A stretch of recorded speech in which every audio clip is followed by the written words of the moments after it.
Yeah, thanks, Laura, for your question. I think there's two parts to that. I mean, there's the bit about protecting children from knife crime, but we've covered that a little bit in the question before, talking about the police and crime. And my answer to that is we need more community policing. We need the police to focus on preventing real crime, knife crime, burglary, arson, assaults, things like that, rather than people's opinions on the internet. So, I would, yeah, I've said that before, and that's sort of what I would say in answer to the first part of your question. I mean, in terms of the addictive nature of online content and so on, it is addictive. Yeah, it's true. But I don't think it's the place of the state to bring up children. Parents are the primary educators of children. So where this needs to be dealt with is in the family.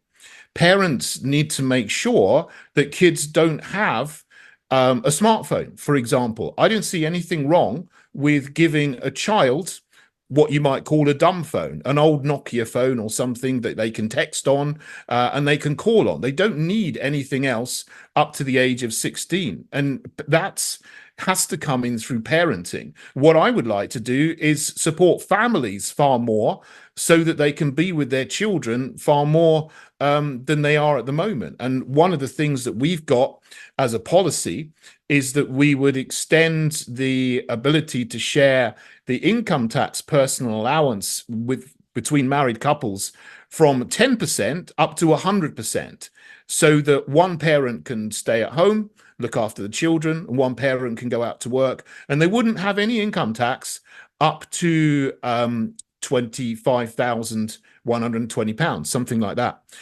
which would help parents to be able to look after their children and protect them from these things far more. That's where we have to act, not at the level of the state bringing in restrictions on online content, which I don't think you have some of the parties here saying we care about protecting children from age inappropriate content, but those parties support something called comprehensive sexuality education. I've spoken about it before, where children from 4 years old in school are taught about gender ideology. In some cases, they're even taught about things which are very explicit, like self-stimulation in primary schools. And this is going in through laws which have been voted in by the parties here and also the Conservative Party, which isn't here. So I wouldn't believe people in other parties who say they care about protecting children when they've allowed these kind of things to go in to schools. And it's been the Conservatives in England, Labour in Wales, the SNP in Scotland who've done that. We need to make sure that parents have everything they need to be able to protect children at the family level, because they are responsible for their children primarily.